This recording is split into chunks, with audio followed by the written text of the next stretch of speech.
Nós temos nosso tempo aqui é curto pela manhã, então eu quero pensar aqui com os irmãos. Nós temos um tema para esse ano, né? O tema está projetado ali, você pode falar comigo? Conectados com a palavra, comprometidos com a missão. Mais uma vez? Conectados com a palavra, comprometidos com a missão. Nós temos um texto básico, Mateus capítulo 5, verso 16. A NA, por favor, bota aí para mim. Mateus 5,16. Vamos ler juntos? Assim brilhe também a luz de vocês diante dos outros, para que vejam as boas obras que vocês fazem e glorifique o Pai de vocês que está nos céus. Já disse que acho que é na NVI, diz lá que assim brilha a luz de vocês diante dos homens, né? Então, a nossa luz não é uma luz pessoal, a gente sempre explica isso aqui, né? É a luz de Cristo. Porque se você ler os versos anteriores, é o verso onde Jesus, no Sermão do Monte, ele diz que nós somos sal da terra e luz do mundo. Então, nós só podemos ser luz do mundo se Jesus nascer em nós, né? Porque Jesus é a luz do mundo. Então, ele precisa brilhar através da nossa vida. Hoje, a gente vai pensar aqui nesse tema, e eu quero continuar pensando aqui. Quero pensar sobre um tema hoje, que é Cristo, o único fundamento. Precisamos pensar sobre isso. Até para que a gente esteja conectado com a palavra e comprometido com a missão, eu preciso entender que Cristo é o único fundamento, não existe outro. E nada pode substituir, a gente vai ver um pouquinho isso aqui hoje. O texto que eu vou usar como base aqui é 1 Coríntios, capítulo 3, verso de número 11.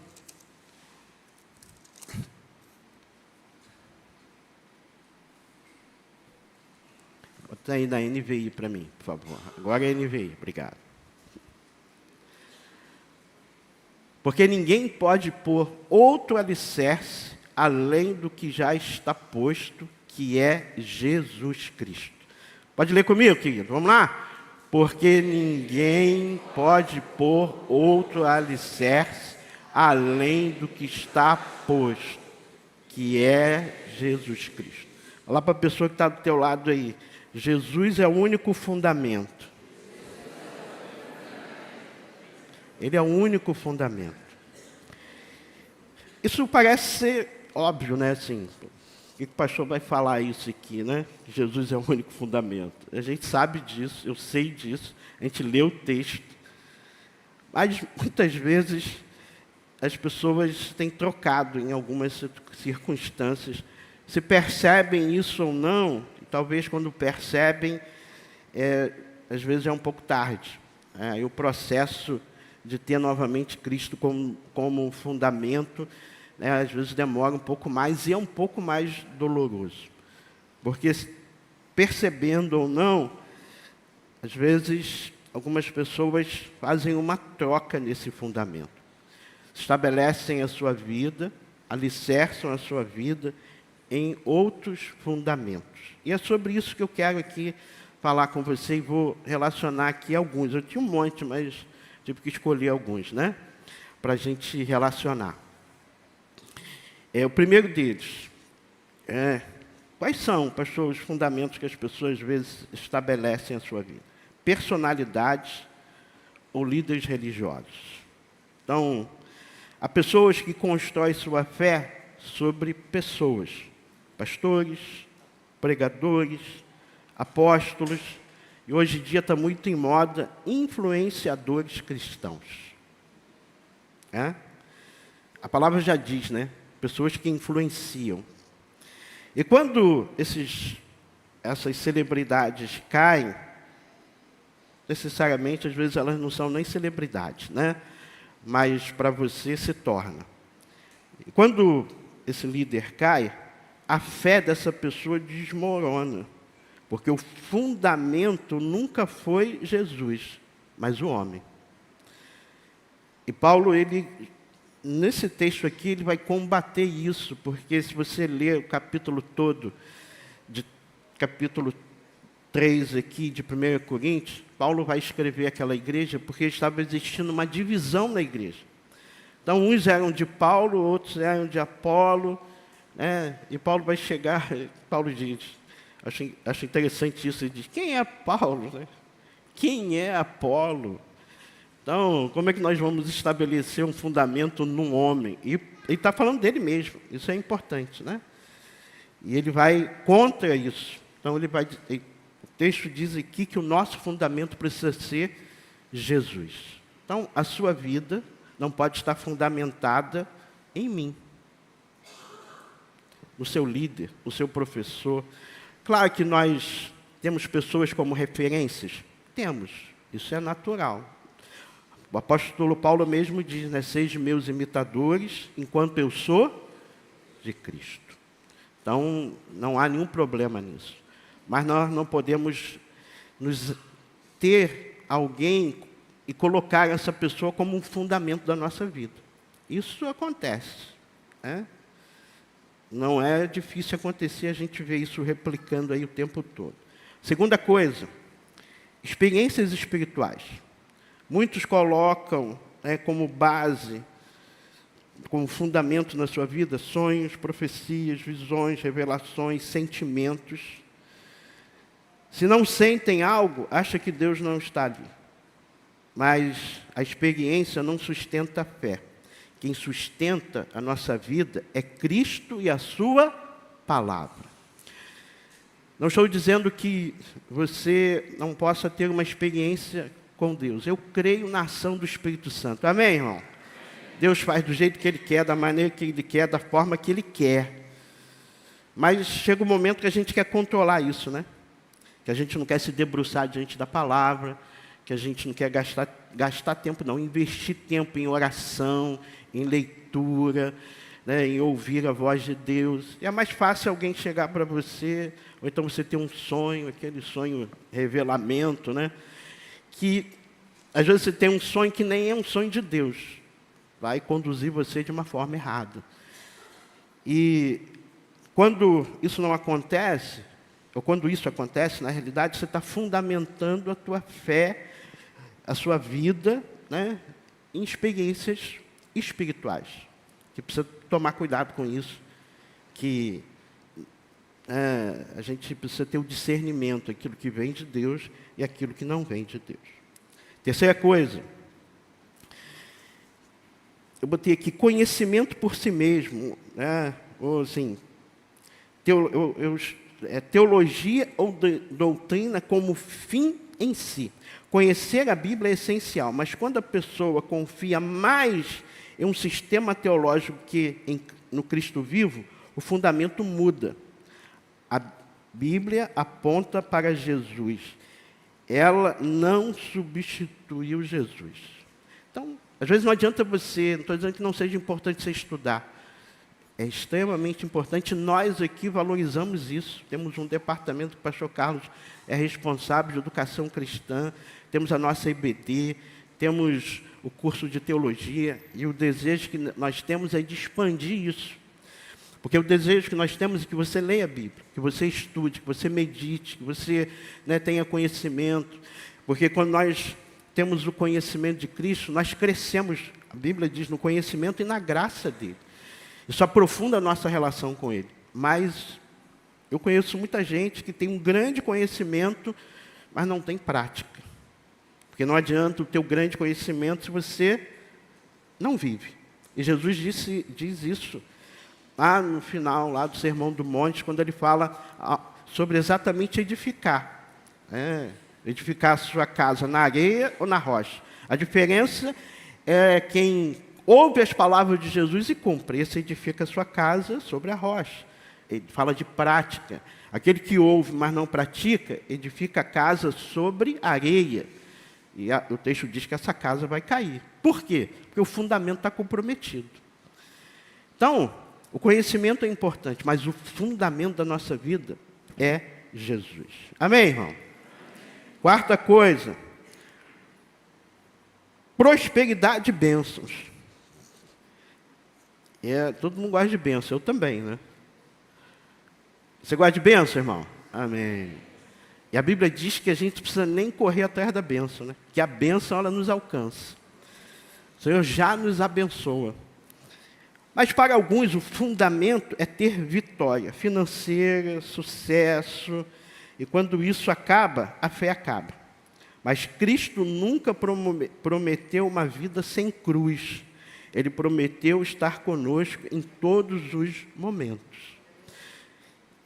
Eu tenho algumas vezes falado aqui, às vezes a teologia, que é chamada teologia da prosperidade, ela propõe uma coisa para você que é uma mentira.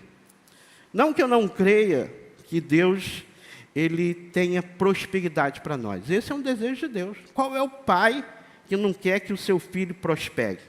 Me diz aí. Qual o pai e a mãe? Hoje em dia você vai encontrar alguns, né? Infelizmente. Mas estou falando de um pai normal. Uma mãe normal. O desejo que esses pais vão ter para os seus filhos é que eles prosperem. E não é diferente conosco, irmãos. O desejo de Deus é que a gente prospere. Mas já percebeu uma coisa? Se você der tudo que o seu filho quer, tudo, imagina, ele pensou no negócio, você dá. Isso ajuda ele? Não, não vai. E Deus é assim com a gente, né? Nem tudo que a gente quer, Ele dá. Porque se Ele der, vai dar ruim. A gente vai crescer mimado, né? A gente vai ter, né? Vamos ser aquela criança mimada, a gente quer no nosso tempo. Então, Deus nos abençoa, mas no tempo dEle, e Ele sabe exatamente aquilo que é melhor. Então, a nossa vida não pode estar fundamentada na prosperidade e nos bens. Você não é mais abençoado ou menos abençoado pelo que você tem. Você é abençoado pela presença de Jesus na sua vida. Quinta coisa. Eu tinha mais, mas não dá tempo aqui. Porque eu quero me deter aqui em dois últimos aqui, que são... Eu quero pensar aqui com você. O outro é uma coisa que nós chamamos de sincretismo religioso. Olha, isso aí está em moda nos nossos dias, né? Isso é muito perigoso, mas o que é um sincretismo religioso? É misturar a fé em Jesus com outras crenças, práticas espirituais ou filosofias, criando um Jesus adaptado e não o Jesus revelado nas Escrituras. Na prática, isso tenta construir a vida espiritual sobre Cristo mais outra coisa. E Paulo vai dizer que isso destrói o fundamento. Colossenses 2:8 diz lá: tenham cuidado para que ninguém os escravize a filosofias vãs que não procedem de Cristo. Então nós precisamos tomar muito cuidado com o sincretismo. E o sincretismo é alguma coisa que entra na nossa vida cristã e na vida da igreja de uma forma muito sutil. Muito sutil. Então, eu costumo dizer que a gente vai objetivar a fé. É um termo que a teologia usa. Você ora, depois você bebe a água. O milagre vai acontecer pela água, irmão? Não. É errado beber água se você estiver com sede? Não, né? Mas isso não tem nada a ver com a oração. Isso são sincretismo. E a gente vê isso hoje, né? Infelizmente, nos cultos evangélicos, o sal grosso está presente, a água, a rosa, não sei, um monte de coisa aí. Mas, aí você pode pensar, mas isso é longe de mim. Hoje tem internet, tem televisão, muito mais a internet, né, do que os programas na televisão, que ninguém hoje vê muita televisão. Mas isso aparece o tempo todo. E se você não tiver um conhecimento, se você não estiver fundamentado em Cristo, você vai ser enganado. Você vai começar a acreditar e você vai fundamentar sua fé exatamente nisso, né? Em Cristo e mais alguma coisa. Eu coloquei alguns exemplos aqui como o sincretismo aparece hoje. Sincretismo mais espiritualidade popular. Pessoas que dizem crer em Jesus, mas também acreditam na energia, no amuleto, consulta horóscopo, pelo amor de Deus. Se eu ver alguém colocando no Instagram do horóscopo, meu irmão, é gabinete na outra semana. Isso é inadmissível, né? Nós não somos guiados por isso, irmãos. Você acha que não acontece? Misericórdia. Então, as pessoas começam... Eu conheci uma pessoa que... Era uma pessoa assim, que não dava testemunho da sua fé. Há muitos anos eu trabalhei com essa pessoa. E aí essa pessoa tinha um carro. Aí a pessoa trabalhava na rua, né? Ele fazia um serviço para a empresa que eu trabalhava. Ele tinha uma Bíblia. A Bíblia já estava velha no carro. Para que essa Bíblia aí? O carro está velha? Essa Bíblia me protege, não faço nem seguro do carro. Porque o meu seguro é a Bíblia. Aí a gente fica assim pensando o que vai responder, né? Eu já vi uma vez uma pessoa, num culto, houve uma manifestação demoníaca. A pessoa caiu. A pessoa, em vez de chegar lá, orou, pegou a Bíblia e ficou passando. Sincretismo, irmão. Falta conhecimento. Nosso fundamento precisa ser Jesus. Quer ver a segunda coisa? Jesus mais a religiosidade. Quando a confiança está, campanhas, sacrifícios, votos, correntes, né, objetos consagrados, como isso garantisse proteção, prosperidade ou salvação, isso é voltar ao legalismo, sabe? E uma religiosidade que parece ser mágica. Isso não existe, está fora. O nosso fundamento é Jesus. Eu falei aqui de votos, né? É pecado você fazer voto? Não, mas cumpra o voto que você fez. A gente sempre ensina isso aqui. Graças a Deus que esse negócio de corrente pelas coisas acabou, né? Envie essa oração para 7 pessoas. Pelo amor de Deus, irmãos. Aí alguém ainda fala, se eu não enviar, vai quebrar a minha oração. Da corrente. Irmãos, você acha que Deus vai estar lá olhando? Você mandou só, falta um, ó. A tua bênção está aqui. Falta um só. Às vezes a pessoa tem uma fé sincera, amém, irmão?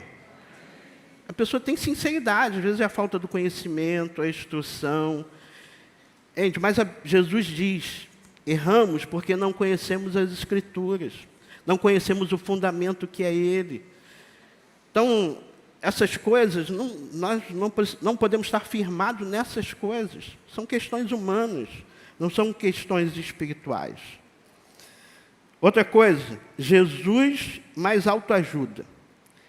Cristo vira um meio de se sentir bem, aumentar a autoestima, realizar sonhos, e não o Senhor que governa a vida. Tem muito isso. Hoje a gente vive na era dos coaches aí, caramba, coach, a gente prega a mesma coisa há 20 anos, aí vem um coach, e o cara ainda cobra R$1.000 para você assistir a palestra dele, e ele, só 1.000, tem mais? Eu nunca assisti de nenhum. E o cara vai falar um monte de batatada, e às vezes aquilo que você fala há 20 anos, e a pessoa vai sair dali. Vida cristã não é autoajuda, é relacionamento com Deus. Outra coisa, Jesus mais tradições humanas, quando a tradição pesa mais que a palavra. O fundamento muda. Nós precisamos tomar cuidado com isso. O sincretismo é um perigo, irmãos, muito grande, porque precisamos entender que Jesus é o alicerce da nossa vida. Ele é o centro, Ele é a plenitude. A fé bíblica é exclusiva nele, não é em Cristo em mais alguma coisa. Jesus mesmo diz, eu sou o caminho, a verdade e a vida, ninguém vem ao Pai a não ser por mim. Qualquer fé que precise de complemento já deixa de estar edificada sobre o fundamento que é Jesus. Então, Nós precisamos tomar muito cuidado com essas questões. Sexto e último ponto aqui, que também acho que é importante a gente compartilhar quando a gente pensa sobre fundamento. Mundanismo. Isso é uma outra coisa, que é diferente de sincretismo. Sincretismo religioso é quando você traz essas questões aí, né, de fora e coloca. Igual eu falei no final do ano para você, a roupa que... vou entrar de branco para ter paz, vou entrar de... Pelo amor de Deus, nós somos regidos por isso. Isso é sincretismo religioso. Mundanismo, aí é quando você não, né? Quando a pessoa traz para a sua vida e para dentro da igreja, muitas vezes, o mundo. Isso, irmãos, é uma coisa que nós precisamos tomar muito cuidado. Existe muita gente misturando o profano com o sagrado. E a gente precisa tomar cuidado com isso. Eu sempre digo aqui, tome cuidado com o que você assiste, né? O que você vê nas redes sociais, as séries que você assiste, o livro que você lê, a música que você ouve. Às vezes existe ali princípios que são mundanos, e você está ouvindo isso aí. Eu tenho algumas dificuldades com isso. Às vezes a galera posta lá só sambinha, mas ninguém posta louvor, engraçado, né? Mas louva aqui. Tem que mudar esse comportamento. Isso é mundanismo. E às vezes você está ouvindo uma música, né, que tem um princípio maligno. Não estou dizendo que toda música lá fora tem um princípio maligno, mas tem. Mas tem. É preciso tomar muito cuidado com isso. Com o que você assiste. A galera hoje, isso é besteira, pastor. Irmãos, existe um mundo espiritual e nós precisamos tomar cuidado com isso. Às vezes, quando você assiste alguma coisa, você joga um jogo, quando você escuta uma música, você abre portas no mundo espiritual. Você vai permitir que o diabo oprima a sua vida. Aqui não é uma palavra que isso vai acontecer na sua vida. Estou só te dando só um alerta, que é possível que isso aconteça. Por quê? Você abriu portas. Você ouviu que você não podia, você tocou onde você não podia, você chegou que você não podia, né? Você falou coisas que você não... Isso abre portas. Isso é para todo mundo. Mas eu sei que jovens e adolescentes sofrem essa pressão o tempo todo. E precisam tomar cuidado. Porque isso não é brincadeira. É sério. Então, o que é o mundanismo?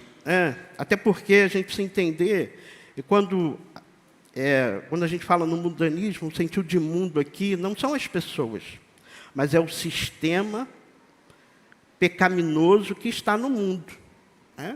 Então, a palavra nos diz que quando nós nos tornamos amigos de Deus, nós nos tornamos inimigos do mundo. Porque não há como a gente ser amigo de Deus e amigo do mundo. Nós vamos ser odiados pelo mundo, querido. Não, para com essa... que as pessoas vão aceitar você. Não vão. Não vão. Elas não nos aceitam. Nós é que precisamos aceitá-las, no sentido de amá-las, de sermos instrumentos sobre a vida delas. Nós não podemos odiar as pessoas. Nós fomos chamados para sermos sal da terra e luz do mundo. Nós não fomos chamados para julgar os outros. Nós fomos chamados para amar. Então, o nosso comportamento em relação às pessoas, quando eu falo aqui mundanismo, né, eu já trabalhei fora do contexto eclesiástico, e sei como é isso. Às vezes tem gente que não, só senta com crente. Só senta com crente para almoçar, no trabalho, como é que pode? Eu já sempre falei aqui que tem gente que tem um sonho, né, de só trabalhar com crente. Isso é decepcionar, meu irmão. Porque às vezes nem é assim como você pensa. Mas a Bíblia diz que nós não pertencemos a este mundo, mas estamos nesse mundo. E nós vamos ter que enfrentar isso aqui. Mas lá em 1 João 2, bota aí 1 João 2, 15, 16.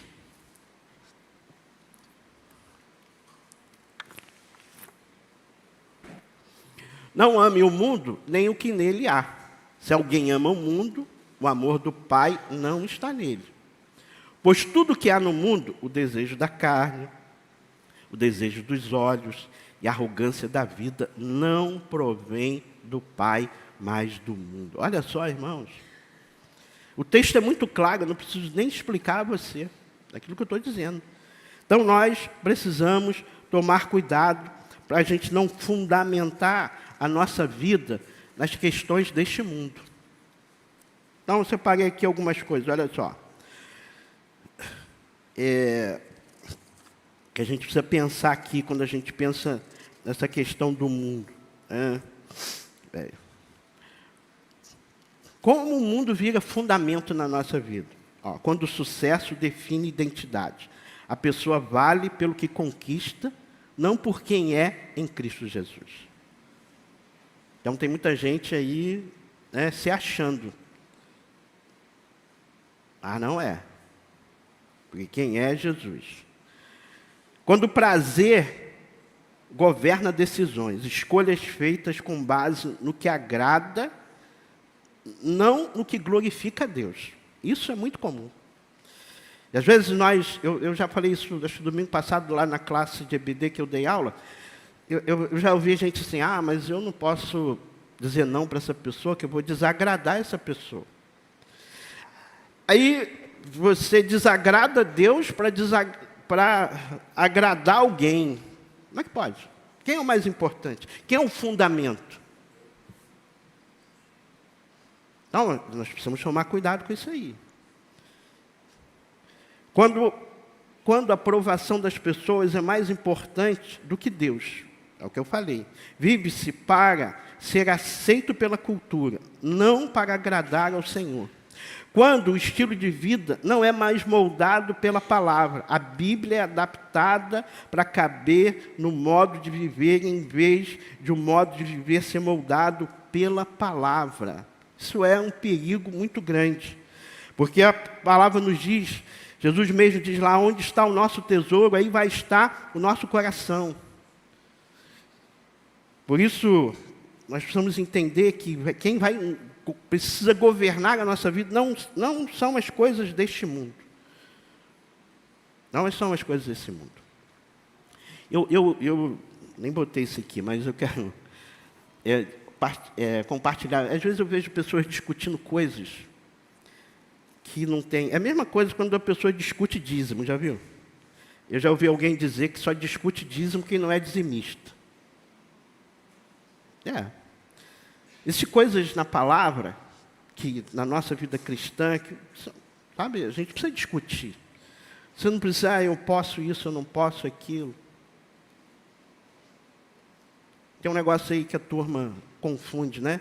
A gente tem no Rio de Janeiro um negócio chamado Rock in Rio. Você sabe o que acontece na esfera espiritual desse evento no Rio de Janeiro?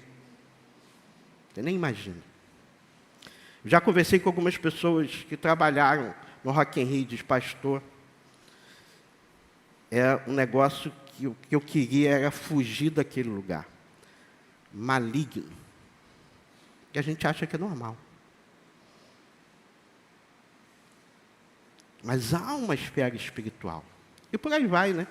Vou nem dizer das outras coisas que tem aí, né? Dos BBB da vida. Aí, a pessoa não lê a Bíblia, mas passa a noite assistindo um monte de besteira que não fundamenta em nada. Mundanismo, querido. E essas coisas começam a te influenciar. A sua maneira de falar, a sua maneira de vestir, a sua maneira de tratar o outro. Sem você perceber, isso começa a te influenciar. A sua maneira de servir ao Senhor na igreja começa a te influenciar. Por isso que essas coisas dos influenciadores, isso é um perigo muito grande nos nossos dias. Porque quem precisa nos influenciar é Jesus. Jesus é o nosso influenciador. Amém, querido? Mas ele não está na internet, ele está assim, aqui, ó. Hoje tem aplicativos da Bíblia, eu tenho uns 4 aplicativos aqui da Bíblia. Aplicativo aqui que mostra no grego, no hebraico, dá exegese, dá tudo. Você tem todo acesso. Jesus precisa ser o nosso fundamento.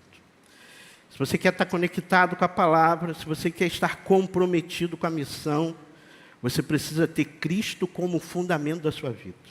Amém? E eu vou dar uma dica aqui para você, jovem e adolescente, que não é brincadeira. Por mais que vocês fiquem rindo, mas eu quero dizer para vocês que é muito mais sério do que vocês acham.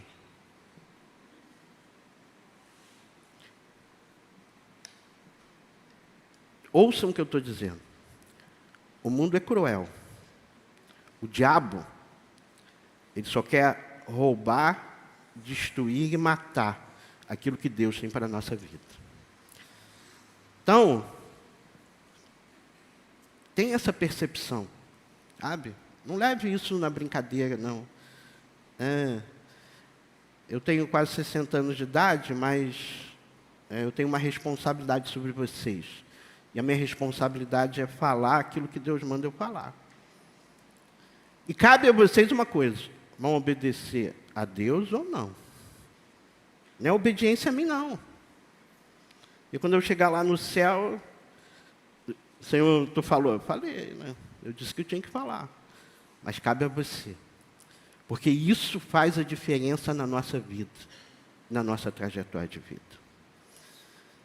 Eu faço esse ano agora 20 anos de ministério pastoral aqui como pastor da igreja, né? Como de ordenação, faço 27 anos. Eu já vi muita gente se perdendo, porque fundamentou a sua vida em outra coisa que não foi Jesus. Que não foi Jesus. Não é brincadeira. Leve a vida cristã e o seu relacionamento com Cristo a sério. E vou dizer uma coisa, principalmente se você está envolvido em ministérios de igreja. A Bíblia diz uma coisa: a quem muito é dado, completa aí para mim, irmão. Muito será cobrado. Então, se você está envolvido, santifique a sua vida. Tenha Cristo como fundamento da sua vida.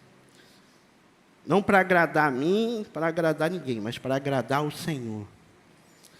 Eu sei que Deus vai fazer coisas extraordinárias na sua vida. Os sonhos, né, que Deus tem gerado no seu coração vão acontecer, porque Ele vai te abençoar no meio das suas lutas e das suas dificuldades. Mas fundamente a sua fé em Cristo Jesus. Amém, irmão?